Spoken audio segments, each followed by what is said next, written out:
Doctor Asif Nazrul এবং সৈয়দা রেজওয়ানা হাসান আমাদের আইন ডিপার্টমেন্টের একজন শিক্ষক, একজন সতীর্থ, বা দুজনই আমার সতীর্থ। মানে আমি যেহেতু আইন বিভাগে পড়াশোনা করেছি, ফলে তাদের এই অন্তর্ভুক্তি সরকারে আমাকে আনন্দ দেয়, আমাকে আত্মবিশ্বাস দেয়। আবার তাদের যে ব্যর্থতা যদি মানে হয়, তারা ব্যর্থ হন বা অতীতে বিভিন্ন সময় তারা যে বিপত্তিতে পড়েছেন, আমাকে বিভিন্ন রকমভাবে আতঙ্কগ্রস্ত করেছিল। আরও একজন আছেন এখানে, আদিলুর রহমান সাহেব। তিনিও ঢাকা বিশ্ববিদ্যালয়ের ল ডিপার্টমেন্টের স্টুডেন্ট ছিলেন, বিএনপি মাইন্ডেড, মানবাধিকার কর্মী। তার স্ত্রী সায়রা, উনিও ব্র্যাক বিশ্ববিদ্যালয়ের শিক্ষক এবং ঢাকা বিশ্ববিদ্যালয়ের আইন বিভাগের ছাত্রী। তো আদিলুর রহমান সাহেব আবার আসিফ নজরুল বা রেজওয়ানা হাসানের মতো অনেকটা ভোকাল নন। তিনি চুপচাপ তার কর্মে ব্যস্ত এবং তিনি আলোচনাতেও নেই, সমালোচনাতেও নেই। তিনি তার কর্ম করে যাচ্ছেন এবং অন্যান্য উপদেষ্টারা, বিশেষ করে ফরহাদ মাজার সাহেবের স্ত্রী আছেন, ফরিদা ম্যাডাম, তারপরে ফজল করিম সাহেব, ওনারাও নীরবে নিভৃতে কাজ করে যাচ্ছেন। অন্যান্য যারা আছেন কেবলমাত্র ৩ জন লোকই দেখা যাচ্ছে যে মিডিয়ার সামনে কথাবার্তা, ৪ জন লোক কথাবার্তা বলছেন। তো আসিফ নজরুল সাহেব বলছেন, রেজওয়ানা হাসান বলছেন, ব্রিগেডিয়ার সাখাওয়াত বলছেন, আর বলছেন আমাদের স্বরাষ্ট্র উপদেষ্টা। তো ভদ্রলোক আসলে অভ্যস্ত না কথা বলতে, বয়স হয়ে গেছেন। ফলে তার কথাবার্তা নিয়ে ট্রল হয়। অনেক সময় আমাদের মায়া লাগে। কিন্তু তিনি কারো শত্রুও নন, মিত্রও নন। তিনি তার মতো করে যাকে বলা হয়, তাকে সবসময় মানুষ এক্সকিউজের দৃষ্টিতে দেখে। মনে হয় যেন একজন সাদাসিধা ভদ্রলোক। আরেকজন লোক আছেন যিনি কথা বলেন অত্যন্ত ক্যালকুলেটিভ ওয়েতে, পয়েন্টিভ ওয়েতে, এবং তার একটি বক্তব্য নিয়ে আজ পর্যন্ত যাকে বলা হয় বিতর্ক তৈরি হয়নি। তিনি হলেন জ্বালানি উপদেষ্টা বা যোগাযোগ উপদেষ্টা ফয়জুল করিম, সাবেক সচিব, এবং চমৎকার, মানে সন্দ্বীপে বাড়ি। আমি এই ভদ্রলোক সম্পর্কে আমার কোনো ধারণাই ছিল না। উনি নিঃসন্দেহে ভালো কাজ হয়তো করছেন, আর তিনি যে কাজ করছেন তার চেয়ে চমৎকারভাবে তার কর্মকাণ্ডকে তিনি তুলে ধরছেন এবং হি নোজ, ভালো করে জানেন যে কী করে মিডিয়া ফেস করতে হয়। কিন্তু যে জিনিসটা হয়েছে সেটি হলো সৈয়দা রেজওয়ানা হাসান এবং আসিফ নজরুল সাহেবকে নিয়ে প্রচুর ট্রল হয়, আলোচনা হয়। কী কারণে হয়? আমাদের দেশে যেটি হলো যে সৈয়দা রেজওয়ানা হাসান তিনি সুন্দরী। তারপর তিনি একটা ভালো পরিবার থেকে এসেছেন। তার বাবা মন্ত্রী ছিলেন, বিএনপির মন্ত্রী ছিলেন, এবং তার যে ব্যাকগ্রাউন্ড, সেই ব্যাকগ্রাউন্ড আকর্ষণীয় একটা ব্যাকগ্রাউন্ড। এবং এই সমস্ত ব্যাকগ্রাউন্ডের মেধাবী মানুষদের পিছনে সবসময় অন্য মেধাবীরা ঈর্ষাপরায়ণ হয়ে লাগে। তাদেরকে গুঁতো দিতে চায়, খোঁচা দিতে চায়, তো তাদেরকে অপদস্থ করতে চায়। এটা এক ধরনের অস্থিরতা সমাজে, এবং এই কারণে রেজওয়ানা হাসানকে বিভিন্ন সময় ট্রলের শিকার হতে হয়েছে। আর আসিফ নজরুল একই অবস্থা। আসিফ নজরুল রেজওয়ানা হাসানের চাইতেও পপুলার। তিনি লেখক এবং হুমায়ূন আহমেদের মেয়ের জামাই, অভিনেত্রী শীলা আহমেদের যাকে বলে হাজব্যান্ড, রোকেয়া প্রাচীর মতো অভিনেত্রীর সাবেক স্বামী, ঢাকা বিশ্ববিদ্যালয়ের শিক্ষক, ছাত্রদের নয়নের মণি, অর্থাৎ এখন যারা সমন্বয় করেছেন তাদের প্রিয়ভাজন নয়নের মণি, এবং টেলিভিশন মিডিয়াতে টক শো বক্তা হিসেবে তার যথেষ্ট খ্যাতি রয়েছে। বাংলাদেশে ওয়ান অফ দ্য টপ 10, 10 জন শ্রেষ্ঠ বক্তা গত 20 বছরে যদি থাকে টেলিভিশন এবং মিডিয়াতে, খুবই জনপ্রিয়, তাদের মধ্যে ডক্টর আসিফ নজরুল অন্যতম। তো এই মানুষটিকে কেন্দ্র করে মানুষের আশা এবং আকাঙ্ক্ষা অনেক অনেক বেশি, অনেক অনেক বেশি। এবং সেই আশা আকাঙ্ক্ষার জায়গাতে যখনই পান থেকে চুন খসেছে, অমনি লোকজন তাকে নির্বিচারে গালাগালি করেছে। যেমন ধরুন, আমার দেশের মাহমুদুর রহমান সাহেব, তিনি হাইকোর্টে যাবেন না, মানে কোর্টে যাবেন না, তিনি জেলখানাতে যাবেন এবং আইনি প্রক্রিয়াতে তিনি জামিন লাভ করবেন। তো এখানে আসিফ নজরুল আসলে কিছু করার ছিল না।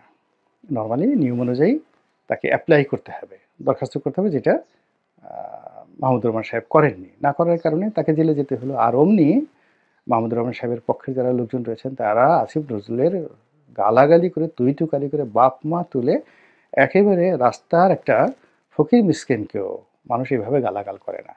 আর কিছু কিছু মানুষ এমন, যাকে বলা হয়, যদি আপনার নর্দমায় আপনার জন্ম হয়, নর্দমায় জন্ম হয়, এবং নর্দমায় কীভাবে জন্ম হলো, আপনার মা বাবা, আপনি ধরুন একেবারে একজন আইনগতভাবে অবৈধ সন্তান, জারজ সন্তান। তো জারজ সন্তান হিসেবে আপনার যেকোনোভাবে আপনি প্রেগন্যান্ট হয়ে গেলেন। তো প্রেগন্যান্ট হওয়ার পরে আপনার মা গর্ভধারণের পর আপনাকে একটা ডাস্টবিনে ফেলে দিয়ে গেল। এখন আপনি দুধ খাওয়ার পরিবর্তে ডাস্টবিনের ময়লা খেলেন। আপনার মরে যাওয়ার কথা, কিন্তু আপনি মরলেন না। পাশের একটা কুকুর এগিয়ে এলো। এগিয়ে এসে আপনাকে কুকুরের দুধ কুকুর খাওয়ালো। এরপর আপনাকে সেখান থেকে হয়তো আরেকটি কুকুর বাঁচালো। এরপরে আপনি কোনো এতিমখানাতে মানুষ হলেন বা আরও মন্দ জায়গাতে মানুষ হলেন, যে দেখা গেল যে বাংলাদেশের নিষিদ্ধ পল্লী। সেই নিষিদ্ধ পল্লী, তাও আবার কি নিম্নমানের নিষিদ্ধ পল্লী। সেই নিষিদ্ধ পল্লীর কোনো বয়স্কা মহিলা, যার এখন কোনো কাস্টমার নেই, তিনি খুব নিঃসঙ্গতায় ভোগেন। আগে যে সকল কর্মকাণ্ড করতেন সেগুলো কর্মকাণ্ড করে তিনি এখন ৪-৫টা মেয়ে পোষেন, সর্দারনির আচরণ করেন, কিন্তু যেহেতু তার ছেলে সন্তান নেই, তিনি ডাস্টবিন থেকে আপনাকে কুড়িয়ে পেল। কুড়িয়ে পাওয়ার পর আপনি সেই নিষিদ্ধ পল্লীতে মানুষ হলেন। ফলে ওখানে আপনার খুব বাজে দৃশ্য দেখার পর আপনার ভাষা যেমন হবে, আপনার ব্যক্তিত্ব যেমন হবে, আপনার চেহারা স্রোত যেমন হবে, ওই ভাষা ব্যবহার করে যখন আপনি একজন মানুষকে গালাগাল দিবেন, ওই গালাগালের মধ্যে আপনার জেনেটিক ইঞ্জিনিয়ারিং ফুটে উঠবে, আপনার শিক্ষা, আপনার বংশ, আপনার সব কিছু ফুটে উঠবে ওই আপনার মুখের ভাষা। তো ওইরকম নির্মম এবং নিষ্ঠুর ওইরকম একটা লোক যদি নিষিদ্ধ পল্লীতে অর্থাৎ ডাস্টবিনে যার জন্ম হয় এবং ডাস্টবিন থেকে কুড়িয়ে নিয়ে যখন নিষিদ্ধ পল্লীতে যে বেড়ে ওঠে এবং তার ভাষা আচার আচরণ যেমন হয় ওইরকম নিকৃষ্ট ভাষায় দেখা গেল অনেকে ডক্টর মোহাম্মদ আসিফ নজরুলকে তুইতুকারি করে গালাগাল করেন। তো এইরকম অবস্থা। তো এই সকল গালাগালি যখন মানুষ শোনার পরে সঙ্গত কারণে যে কোনো মানুষেরই মন খারাপ হয়, স্বয়ং আল্লাহ রাসূলের মন খারাপ হতো এবং আল্লাহ তাকে সান্ত্বনা দিতেন যে হে নবী, আপনি মন খারাপ করবেন না। কাফেররা তাকে খুব অকথ্য ভাষায় গালাগাল করতো, মুনাফিকরা তাকে গালাগাল করতো এবং তার ব্যক্তিগত জীবন নিয়ে বিভিন্ন রকম বদনাম ছড়াতো কাফের এবং মুনাফিকরা। তো এই অবস্থায় স্বয়ং আল্লাহ রাসূল হতাশ হয়ে পড়তেন এবং আল্লাহ তাকে সুসংবাদ দিতেন এবং তার হাসি ফোটানোর জন্য বিভিন্ন ঘটনা, অলৌকিক ঘটনা তার জীবনে ঘটতো। তো এরকম মানুষ আমরা যারা আছি, আমরা সবসময়ই আঘাতকে পছন্দ করি না। তো কাজেই রেজওয়ানা হাসান বলেন, যাকে বলা হয় আসিফ নজরুল সাহেব বলেন, তারা এই আমাদের কারো বক্তব্যে, নিকৃষ্ট এবং নিন্দনীয় বক্তব্যে তারা কিন্তু হতোদ্যম হয়ে পড়েছিলেন। অনেকের চেহারা শুকিয়ে গিয়েছিল, পোশাক আশাকের মধ্যে সেই যাকে বলা হয় পরিচ্ছন্নতা ছিল না, স্টাইলিশ, তারা সবসময় যেভাবে স্টাইলিশ থাকেন সেরকম ছিল না এবং অনেকটা বিমর্ষ, অসহায়ের মতো তারা তাকিয়ে থাকতেন। চোখগুলো তাদের কোটরাগত হয়ে গিয়েছিল।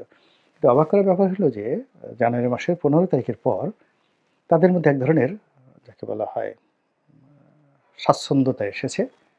তারা হাসিমুখে কথা বলছেন, আত্মবিশ্বাস তারা ফিরে পেয়েছেন এবং তাদের পোশাক আশাক আবার উজ্জ্বল হয়ে গেছে। যেমন ডক্টর আসিফ নজরুল, উনি সাধারণত পাঞ্জাবি পরেন না, আমরা তাকে দেখিনি কখনো। টি শার্ট পরেন, কেডস পরেন, প্যান্ট পরেন আর নর্মালি ফুল স্লিভ যে শার্ট রয়েছে তার সঙ্গে যে ক্যাজুয়াল না, নন ক্যাজুয়াল যে অফিসিয়াল প্যান্ট রয়েছে সেগুলো তিনি পরেন। তো সাম্প্রতিক সময় দেখলাম যে তিনি মাঝে মধ্যে পাঞ্জাবি পরছেন, বেশ সুন্দর সিল্কের পাঞ্জাবি পরছেন এবং ভারতীয় দূতাবাসের আয়োজিত যে একটি অনুষ্ঠান, সেই অনুষ্ঠানে তিনি সস্ত্রীক সেখানে গেছেন।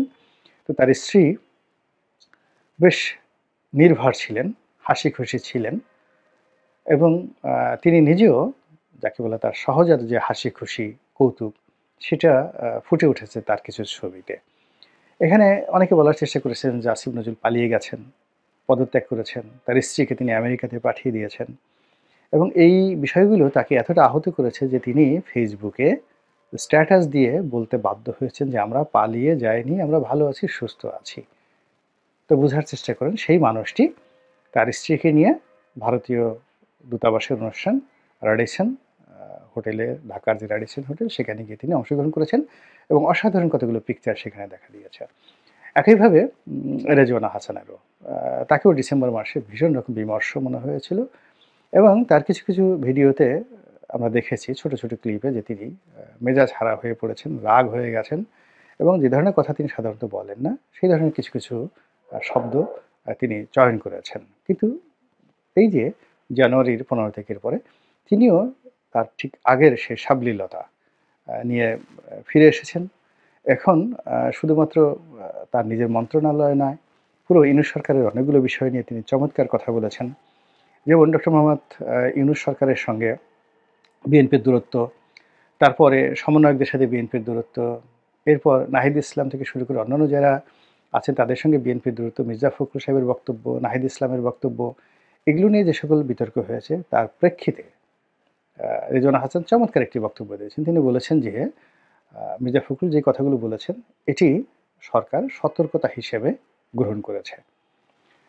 মানে আপনি বক্তব্যের কথা চিন্তা করুন। তিনি সমালোচনাও করেননি, প্রশংসাও করেননি। তিনি বলেছেন যে মির্জা ফখরুল যেটি বলেছেন সেই বক্তব্য আমরা সতর্কতা হিসেবে নিয়েছি। আমাদের জন্য এটা একটা মেসেজ। তো অসাধারণ একটি বক্তব্য রেজওয়ানা হাসান দিয়েছেন এবং এর ফলে আমার কাছে যেটা মনে হচ্ছে যে তারা ডিসেম্বর মাসে যে দুর্বার অস্বস্তির মধ্যে ছিলেন, যে আতঙ্ক তাদেরকে পুরো সময়টা থেকে অর্থাৎ ক্ষমতা গ্রহণ করার থেকে ২০২৪ সনের এন্ড পর্যন্ত তাদেরকে তাড়িয়ে বেড়াতো এবং তারা নিজেদের জীবন জীবিকা ঝুঁকির মধ্যে যেভাবে ফেলেছিলেন সেই জায়গা থেকে সম্ভবত তারা কোনো সুসংবাদ পেয়েছেন। এখন সেই সুসংবাদ কি ভারতের পক্ষ থেকে, নাকি উত্তরপাড়া থেকে, নাকি আমেরিকা থেকে, নাকি তারা নিজেদের যে কর্ম, যে টার্গেট তারা করেছিলেন যে আমরা এই কর্মগুলো গোপনে গোপনে করব এবং সেই কর্ম যদি গোপন থাকে এবং সেই কর্ম যদি আমরা এগিয়ে যেতে পারি, সফল হতে পারি, তাহলে আমরা সফল হব। তো এরকম তাদের কোনো গোপন কর্ম, গোপন পরিকল্পনা সরকারের, যেটি সফলতার মুখ দেখলো কিনা এবং তাদের এই যে এখন সাবলীল মুখোচ্ছবি, এ দেখে মনে হচ্ছে যে তারা খুব সহজে যাবেন না, খুব সহজে ছাড়বেন না এবং তাদেরকে যেভাবে আমরা কচু পাতার পানির মতো মনে করেছিলাম, তাদেরকে ধাক্কা দিয়ে ফেলে দেব, ফু দিয়ে উড়িয়ে দেব, এই জিনিসগুলো যে তারা এখন থোড়াই কেয়ার করছেন, এটাই তাদের যে সাম্প্রতিক পরিবর্তন, সেই পরিবর্তনের মাধ্যমে প্রতিভাত হয়েছে।